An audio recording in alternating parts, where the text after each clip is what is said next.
Clarence. And I'm DJ Nuna. And you're listening to Up in the Air, a podcast exploring the creative, social, and political world around us. Featuring conversations with our lovely friends and special guests each episode.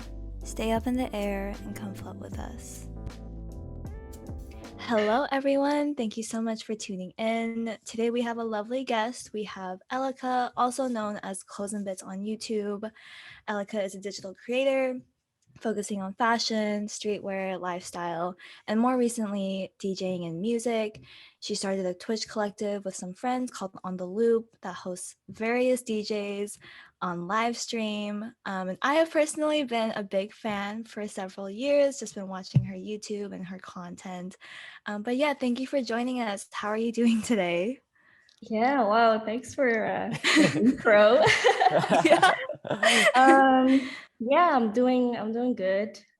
Just working and yeah, trying to adjust on the new normal, I guess. Yeah, sure. I mean, the new normal has been around for quite some time, but oh yeah, for already a year. Yeah. I can't believe it, actually. I know, it's so hard to wrap our heads around it, but I know that, you've been putting out a lot of content, and like it's of course hard to be creative in such a space, being indoors a lot. So I'm kind of curious, like, I know it's a big question, but like, how has the past year been for your mental health in terms of creating and just everything? Yeah, so it all started last year, like in March. And at that time, I was already graduated.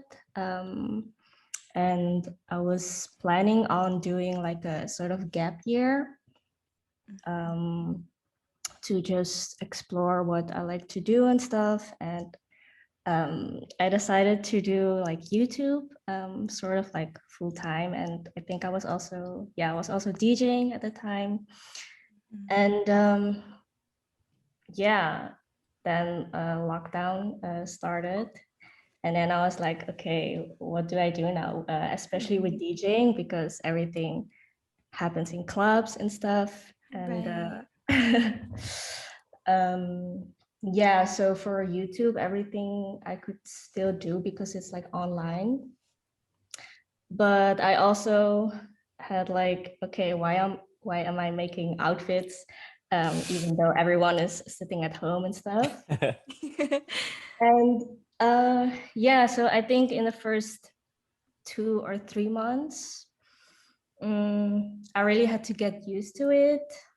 And I was also living at my parents' house back then, and everything was just, yeah, I really had to like get used to everything because it was like so new. But then I think after 3 or 4 months, I started to get used to it, and I just continued with like the online stuff. And then yeah, I also started streaming on Twitch for DJing. So yeah, I think I needed some time to get used to everything, but now I'm so used to living like this. And yeah, actually everything is going the right direction now. I guess. Yeah. That's great to hear. Yeah, I think alongside you and so many others, I feel like the pandemic hit right when things were like starting to move forward and get put back together. Because I know that with your DJ career, like you said, like without live shows, there's a huge barrier into like performing and getting more gigs. So I'm glad that you were able to start your Twitch community On The Loop. How has that been, kind of navigating that new space and community? And how long have you been DJing again? Has it been a few years now? Yeah, so I started in 2018, end of 2018. So it's a bit more than 2 years now. And it was like pretty new, everything. And in like 2019, I started to get like a bit of recognition, and I started also to connect with a lot of people and starting to play gigs. And then 1 year after, when I started to like bloom, I guess. Yeah, so I've seen, before I started Twitch, I've also seen people, like other DJs going on Twitch and bringing their gigs, I guess, online. And Right. it always looked so much fun to, yeah, to watch. And it's like a different experience, but also like the same. You can, like, the same people will come to like your room, I guess, and it's all about bringing people together and enjoying music, of course. But yeah, so I've been thinking about it very long, I think for a few months. And I think in November I was like, okay, I'll just start one, and I'll just do it. I'll just go for it. Mhm. And then I started with my boyfriend. He's also a DJ, and we're doing it together. And yeah, since then, I think doors also opened again for like DJing, because I was like, okay, lockdown. I can forget my DJ career and stuff. But Right. Mhm. yeah, but it actually opened a lot of doors again. And because it's like on Twitch, everyone else can join you all over the world and stuff. And yeah, I think it's really cool to have this like international thing. And live streaming. Yeah, live streaming is also very different from YouTube. Mhm. But I think it's very fun because you can connect with, like, interact with people like right away. Like, it's so much, I think it's so much more authentic than YouTube sometimes. Yeah, No, I mean, yeah. you have such a, I think like playing on Twitch live in some ways is like bigger than any venue you could possibly play, right? Like you have people all over the world watching, which is fantastic. Us, we're in the States, so but Yeah. I'm curious to know, like you were talking about, after you graduated, you were focusing more full time on like content creation with YouTube. But that journey, did it start when you were in college and kind of like figuring things out, or what inspired you to, start uploading videos in the first place? Yeah, so I started this channel, I think 5 years ago. And I was, yeah, at that time I was studying, but before I started this channel, I also blogged before. So I think it was like almost more than 10 years ago when I started to do Wow. like social media stuff, but then Wow. under other names. And then, yeah, so after blogging, I had like a little pause, like a little break, because of school and everything. And then, yeah, so in 2016 or 15, I don't know. Yeah, I started like a second channel, I guess. And then I wanted to start like something completely new because I don't know, I kind of missed it while doing school and stuff. And Mhm. I needed like some creative outlet, I guess. Yeah. And YouTube at that time was like it was already ongoing. Like, it was like Michelle Phan time and Nika Higa. I don't know if you guys. I remember Classic, that. classic. Yeah, it was like that kind of time. But then a bit more later. And yeah, I just decided to hop on it as well and do like fun projects besides school. And that's how it all started. And yeah, I was just doing it besides school because I hated school so much. Yeah. I Yeah. feel that. No, yeah, I think I was watching one of your videos and you kind of showed, yeah, your blog and how I think it really focused on like DIY and more crafts. Like I think it's amazing to see how much your style has changed over the years.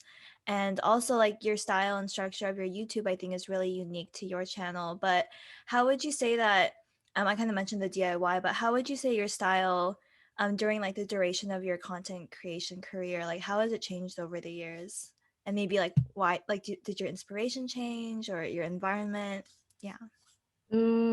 Yeah, I guess has a lot of it has a lot to do with your current lifestyle, I guess, and music you listen to and people you hang out with and school and stuff. So yeah, I think over time I'm always curious about trying out new things and listening to new sounds and hang out with new people. And I think because of that, you're also like slowly changing and you have like less interest of that. And yeah, so my style, if I It's hard to compare it like with, if I compare it with 10 years ago, I think it really, yeah, changed, but it was mainly because, yeah, all the lifestyle and also music stuff. For sure. I agree. Like 10 years ago, I was probably listening to Taylor Swift in middle school. Yeah. That Yeah. changes my style. No, that definitely makes sense. And I remember there's a huge, I think also like a YouTube or like a phase where everyone was like cutting their own shorts or like DIY was definitely a huge thing. Yeah. I heard that you have a background in design, and I was wondering if you could and I was wondering, I heard you say that school was rough, you hated that shit, but like was that kind of the reason why? Like was it rough kind of going through, I think, like the school version of design, whereas like you can kind of explore design on your own on the internet or whatnot, but yeah, what what was that experience Yeah. like?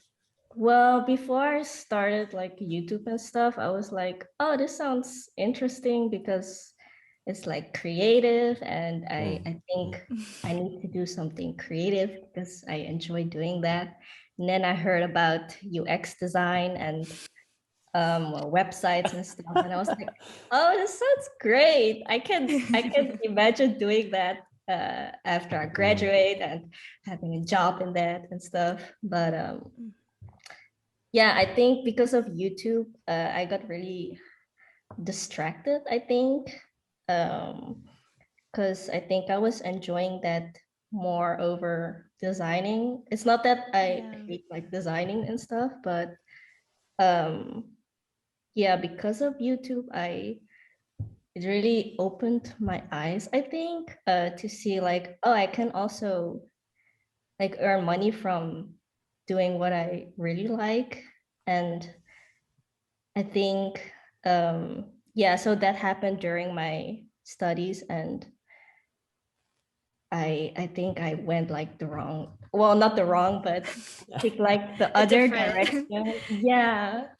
So that's why I lost kind of interest in UX design. And yeah, if you're like losing interest of something, I think it's also hard to like focus on and yeah, put your heart in that, I guess, and be good at it. And yeah, and I think the last 2 years of my studies, I was like, I sucked at school. It was bad. It was bad. But I passed. Yeah, when I heard I passed, I was like, oh my god, I never have to go to school again.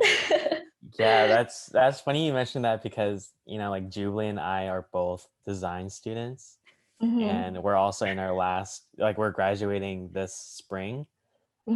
So I mean we didn't focus on UX UI design. We're like more on the kind of like visual graphic design side of things, but yeah, we definitely in the same boat as you. Like every like other month we're just like, is this the right path, and like do we really enjoy what we're doing? But yeah, because I think that with this or any concentration in design, the first impression is like, oh, it's creative and there's a lot of space to explore. And I first like I thought it was very parallel to art, which is it's not at all, but it kind of sucks the life out of you because you're just designing for other people. So Yeah, that's basically it. But it's fun though. But if it, Mhm. yeah, for me it wasn't like I couldn't enjoy it as much. But yeah, I think if I didn't know about like all the YouTube stuff and if I was like a very offline person, then maybe I would be interested, but I don't know. I don't want to make everything sound bad or something. No, yeah.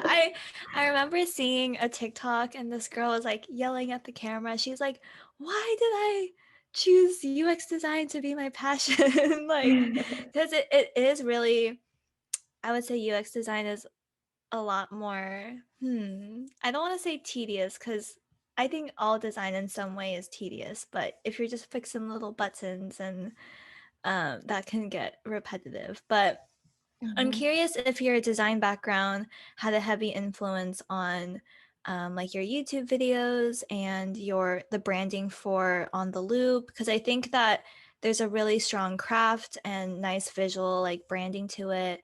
And that I think that really caught my eye when I was like first watching your videos. But yeah, I just want to see if there's parallels between like what you're studying and your content creation. Mm, yeah, I think in some sort of way. Um, I guess like so UX is like very focused on everything user friendly, everything to the point, Right. everything basic, simple, and I guess that part I took out to put in my videos like okay, everything just has to be simple to the point. People have to just let the people watch. Don't put all other things in front of it, and I guess something like that. But at my studies, we didn't really had lessons in graphic design, but more like how the program works and stuff, something like that. No, yeah, for sure. I think there's a lot of differences between UX design and visual design. But are you in charge of all like the visual branding for On the Loop? Because I think it's so nice and trendy and clean. Oh, thank you. Yeah. Yeah, I um, love it. yeah, I'm doing all the visual stuff, and yeah, it's really fun. It's like starting your own party and picking your own aesthetic and Yeah. No, for sure. I was curious, because I think, like Clarence mentioned earlier, with live streaming, it requires a lot of vulnerability just because you're like interacting with these people on the dot, and to like be mixing live is a lot of pressure. And even like putting YouTube on the internet, like that takes a lot of like bravery for like just to put your life out there. But I was curious, like your experience navigating that. Like, how did you kind of approach that?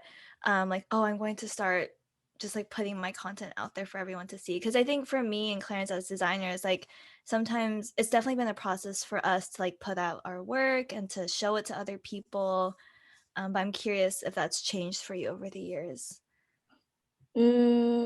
yeah, so when I started out, I really didn't give a damn about As you putting. I'm so should. sorry. I don't know how to find the right words, but You That's can't perfect. say that. yeah, so I didn't really care about that. And I just really saw it like, okay, I make something and my job is already done. Like that's my outlet.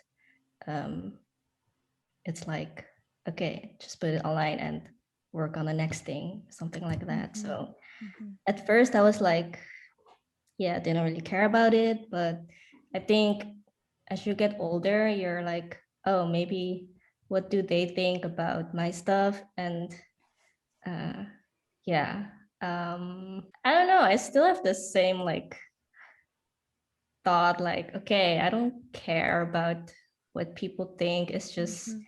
something I make. I'm proud of it, and Right. my job is done. And I don't know. I just like creating, and I don't. Yeah. Do you read the comments? Yeah. Sometimes. Sometimes it's nice to read. Yeah. And yeah, interacting with people. Yeah, and make new connections. Mhm. Yeah, Yeah, for sure. for sure. That's really encouraging to hear that over time it just gets better, because I think Clarence and I, we're graduating college, so we feel like we're adults, but then also we're like, we're just kids, and we're just Like figuring I it feel like out.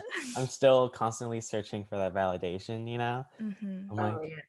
so I'm like reading the mental comments of like other Mhm. people. But I was gonna say, like, I think with Instagram, you know, there's obviously a lot of talk about how harmful social media is, and kind of like it's like wanting to change your behavior and the way that you interact with the app. Like you're constantly checking it and whatnot. And so I was just curious to know, like, for you as a creator, do you kind of feel the pressure or like urge to the need to always be up to date on the apps, and like, do you need a break from it every once in a while, or how do you kind of manage you know, all these different social media platforms?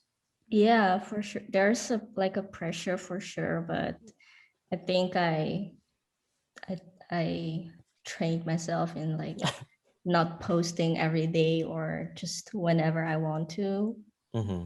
and also on YouTube, Yeah. because there's so much content, and there are Right. like other people like posting every day, like quality content, whatever. But yeah, I try to not like overuse it, I Mm. guess, and just use it when I want to share something. Um, so yeah, but I can understand all the like mental issue stuff, Yeah. because it's like so easy to compare yourself or others. Yeah, when you put your stuff out there, but Mm-hmm. Mm-hmm. I try to not think about it too much. And yeah, I think because it's not like my main full-time job Mm-hmm. anymore, um I think I don't have to like force myself to push out so much content. Yeah. Yeah, So that's such an important like boundary to have. I feel like for most content creators, you gotta make sure you have just the limits so that you don't overexert yourself, like mentally and just in terms of Yeah. your content. Mhm. yeah, I think if I would do it full time, I would be so crazy about it. And yeah, I just have to Yeah. do all different Yeah. things. I Mhm. can't do just one thing. No, yeah. I think even with Clarence and I, we have though our platform is small, it's mighty. And Clarence and I, Uh, we paused, and someone had asked us to be interviewed for content creation, and we were like, oh yeah, I guess we are content creators.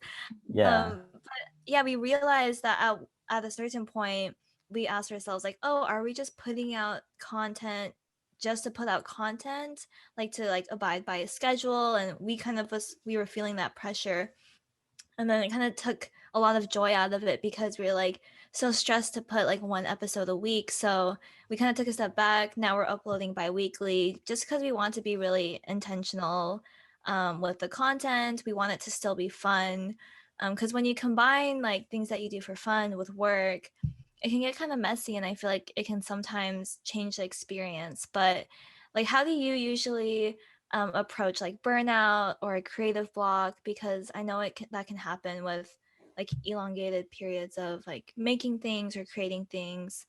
Because Clarence and I, we be experiencing burnout every quarter. yeah, yeah, I could totally understand like so much pressure and so forced. But yeah, so after I graduated, I wanted to like focus full time on creating and stuff. But Mhm. after I don't know how many months, I was like, okay, I just can't do it and especially when you're like on your own, and if you have a team, like a big team, like company around you, then yeah, for sure that's possible. But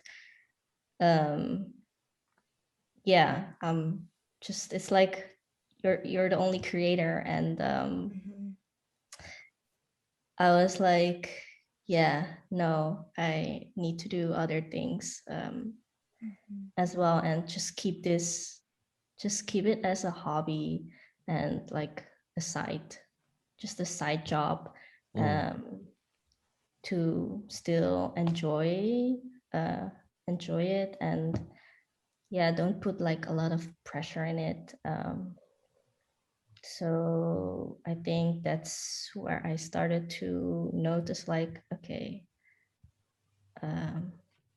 yeah, I don't have to force myself. Why would I force myself?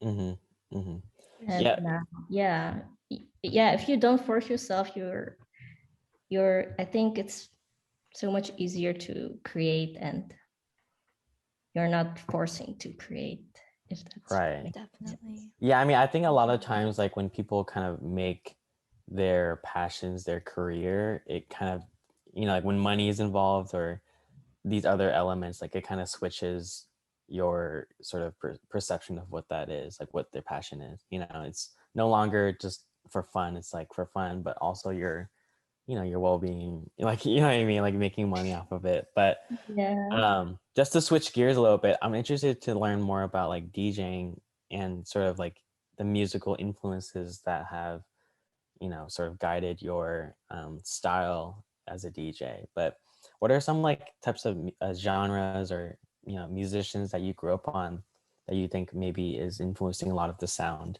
that you have today? Yeah, so I grew up with like, wait, how old are you guys?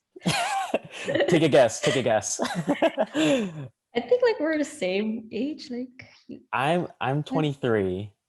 Okay, 23. I'm And 22. 22. Oh, I'm How old so are old. you? No. No, I'm 25. I turned Uh, 25 last mhm. year. Yeah, so when I was little, I think MTV was like very big back then, and you just had like a lot of R&B, hip hop stuff on there, and like TLC, or even pop like Britney Spears, and I think that kind of area, like late 2000s. I was like teenager. I wanted to explore more like sounds and stuff, and then I was like really into rock, and after that I think I had like a lot of phases that I went through, and yeah, now I think I really like just like R&B stuff. That I think that's like really what I enjoy listening. I mean, I was just curious to know like what sort of musical influences have like informed your sound now. Okay. Yeah, so because I was just like searching, looking for new sounds when I was teenager, I discovered like this big collective or like record label. I don't know what they call it nowadays, but it's Selection. Oh yeah. No? Yes, love that. Yes, for sure. Yeah, so like 7 years ago or something, I discovered SoundCloud, and I think that's where I started to discover a lot of new sounds, like future beats and like electronical stuff. Yeah. A lot of edits, and like Kaytranada, Oh my god. Garmek, and yeah, Sango, like a lot of cool artists that are based in US. I think they're from LA. Well, not all of them, but yeah, I think from that point I really got like into the stuff I listen now, and Mhm. yeah, and that makes it with old school stuff that I Mm. used to listen where I grew up. Yeah. No. Yeah, I think Yeah. Selection celebrated like was it 10 years or something like that recently? Oh yeah, it's so crazy. I know, I'm like it's wild, but I saw that Joe K did a little interview on for like Apple Music, which is super dope, but I think it's amazing to see like how their platform has grew and like the collective has grew in such a and put on all these different artists and like their careers have exploded. But you mentioned people like Kitchenada and Sango, like loved all those Yeah, big artists. fan. Mhm. They Yeah. heavily influenced my music taste, and We had Mhm. the pleasure of Jubilee and I. Sango came to our school and he did a whole like kind of seminar about like how Yeah. he created one of his songs, and what? it's amazing. Yeah, I know. It's Gosh. yeah, It but was yeah, so I dope. just so much appreciation and like just like amazed at the work that they put out and just Mhm. the influences that they have. Yeah, wow, that's so cool to hear. Sometimes I Yeah, wish I like live in US because I feel like all the stuff happens there, but yeah, it's No, so but then you're yeah, happening in the Netherlands, so you're putting on you're for popping your friends. off over in Amsterdam. No, yeah, because I remember yeah, Sango, he had his whole like I forgot what program he was using, if he was using Ableton, but he had his whole like file up for us and was just showing like really deconstructing the beat that he was working on. And that's just I have so much admiration for DJs and producers, and even for you. I remember because I actually, when I was a freshman in college, I was like discovering like franchise and like Brie, which Oh I yeah. think that's your partner. And I Yeah. was like, oh yeah, I fuck with their stuff. Like all of my like 2016 rewinds is filled with their tracks. And then when I saw that you were like partnering with them, I was like, it's like two worlds colliding. Like that's super cool Yeah. that you were able to like work with a lot of people that are like just huge influences, and like I have a hard time like defining the genre, but it's like kind of like rhythm and house music kind of. Yeah, how would you Yeah, describe that genre of like those remixes. like the I edits? think I think I would call it like future beats edits, Mhm. but there are like different genres like baile funk or Hmm. dance hall, and yeah, Yeah, almost dance everything. hall, it's such a vibe. I love that stuff. Mhm. How Yeah. was your very first because you had a few gigs before COVID, but how was your like very first gig? Do you remember that experience? Was it like nerve-wracking, or how was it for you? Yeah, I think um yeah, I think I was pretty nervous. I was just like starting out. I published like one mix on SoundCloud, and that was like after 3 months of starting. And then um my first gig, uh I think my first gig that I played for like strangers, people. I was doing like internship at a startup, and they had like a launch party, and uh, yeah, they asked if I could DJ for them, and I was like, yeah, sure. I can do that. I can bring my own stuff. Like I can bring my own controller, and yeah, we can do that. And um, yeah, I was pretty nervous, but I think it went well. And yeah, Mhm. you just learn as you go. And Hmm. um, but nowadays, well, after that gig, I always get nervous when I perform. I hate it so much. Like I don't know if I like performing because I'm like, I don't like to be like surrounded by so many people, and but I enjoy sharing like music and stuff. Hmm. So I'm still working on that, I I feel guess. like when I watch like the boiler room sort of YouTube videos and like you see the people in the background, you're like, oh god, I can't like I think back to the Kitchenada one all the time. and there's just like Oh, people dancing around him. I'm like, I guess it's too close. yeah, I've also seen the Great Tornado one. Yeah, it's just, oh my Mhm. God, I can't imagine. Yeah, I think how is the COVID situation in the Netherlands? Because I think like Clarence and I, we just got vaccinated our first dose, and a lot of people are, yeah, we're kind of starting to see the end of the tunnel. And I think hopefully by late fall or winter, things will be slowly shifting back to pre-COVID times. But I'm curious how you feel about like imagining your DJ career going back into the normal world, or even like YouTube and Instagram? Like, do you think it'll change the way that you create content or your career? Because it's weird. Like, we're so used to this new normal. Yeah. Yeah. I think so. Like before all the lockdown stuff, when I was like performing, when I started live streaming, I started to learn how to like freestyle and stuff. And um, I think yeah, because you're like developing skills before, it's like sort of like preparing for when everything opens again. So Mm. Yeah, I think definitely. yeah, this time really helps to prepare for that. And Mhm. um yeah. I'm like Mhm. expecting everyone to come out of COVID with like a lot of different and like new skills. So everyone's just good at DJing. I'm like, oh my God. Like I can't imagine. everyone started a podcast at one point.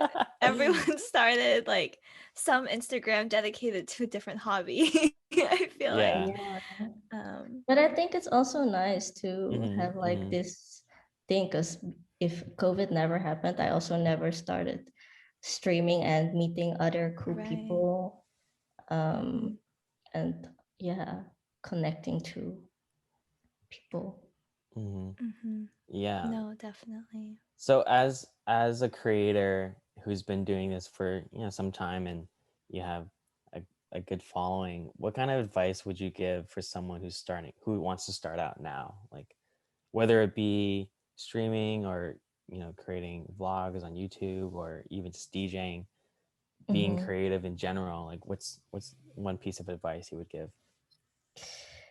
I would say, first of all, just do it. I always see so many people like, oh yeah, how do I start one like a channel? And yeah, I think it's just, first of all, just do it, and second, learn as you go. Mhm. You have to start at least somewhere to improve from that, and just keep improving yourself and your work. And yeah, don't be afraid. If you like it, just go for it. And Mhm.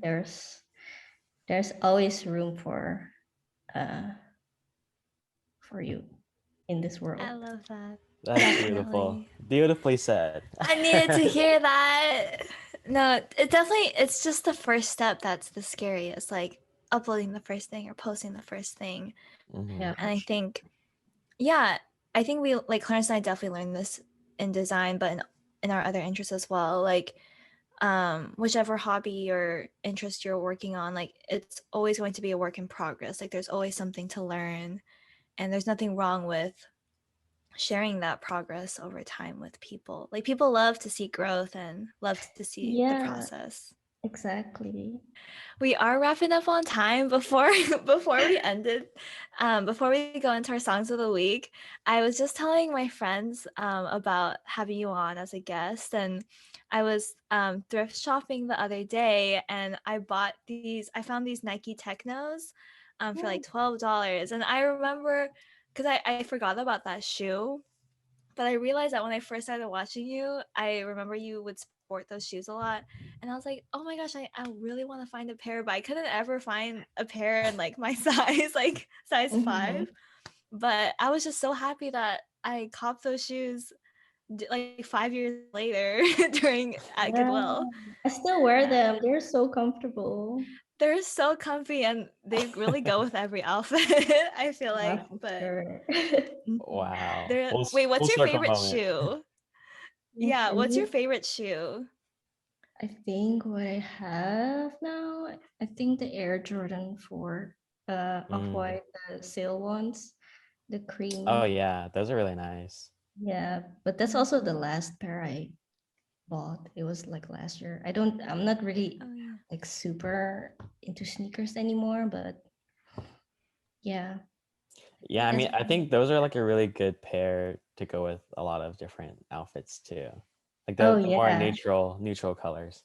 Yeah, I didn't have any neutral colored sneakers. So I noticed, yeah, it's an essential to have that color in my Yeah. closet. Yeah, for sure. Clarence is a little bit of a sneakerhead. So Well, it's Oh, what's your funny. favorite pair? Oh man. I'm like so excited you asked me. No. I think I'm a huge fan of the Nike Air Max ones. Um, Mhm, yeah, I just like really like the silhouette of it. Um, mhm. but I think for Jordans, like my favorite Jordan is the Jordan 4. So I'm with you Mm. on that. Oh I yeah. have the white cements, which I really enjoy wearing. They go with everything. That's nice. Yeah. That's what's up. But yeah, we'll go into our songs of the week now. Um, Elliqa, have you been able to think of one, or Clarence and I can start as well? Um, I think I have to go with Joyce Rice on Hmm. one. Ooh, It's yes. yeah, it's so catchy and I don't know, I love Joyce Rice and her music videos and Yeah. Yeah, she's amazing. yeah, she just dropped her album and it's really nice. So I'll just Mhm. go with that. She's amazing. Yeah, I remember my last year in high school, I saw Jeff Bernat perform and she was the opener for him. And I'm just, yeah, it's amazing to see like she dropped the album. She's doing like amazing like collabs with like Umi recently. So yeah, love Joyce Rice. She's amazing. All right, Clarence, I Jubilee. can go next. Yeah, you go. You go. Mine's kind of a mainstream one, but Doja Cat and SZA just released their track, and it's so good. Like I remember, I was just like looking at SZA's discography, and I was like, "Wait, she just released a new track!"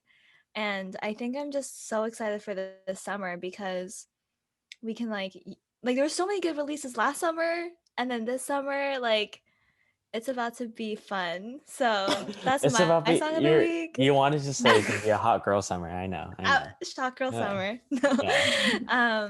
But that's my song of the week. Kiss Me More by SZA and Doja. Yeah, that's a lovely song. I also Mhm. shout out to. Did you watch the video? Because Yeah. there's an Asian man in that video, and I'm like, yes, doing it for Represent. Awesome. represent. Yeah, it's good. Okay, and I'll take us home. My song of the week is called "Sunny Afternoon" by Benny Sings.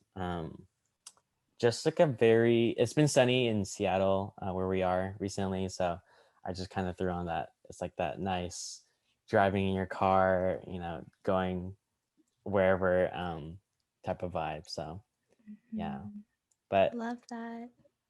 thank you so much again, Elliqa, for joining us on the pod. We really enjoyed hearing, your story, the tips and bits that you have for creatives like ourselves, and we just wish you the best. Thank you so much. Yeah, of Thank course. you. Thanks for having me again. And yeah, definitely keep going with the podcast. Don't worry about Yeah. the people. Yeah, It's for good to sure. have like a focus group. I Thank know. you. That means so much. Yeah. Yeah, for sure. Thank you again. Yeah, everyone, we will have all of Elika's links in the description bar. Feel free to check out her amazing content on like all three platforms on YouTube, Instagram, and Twitch. But yeah, stay tuned for next week, and we will see you all then. Bye. Peace.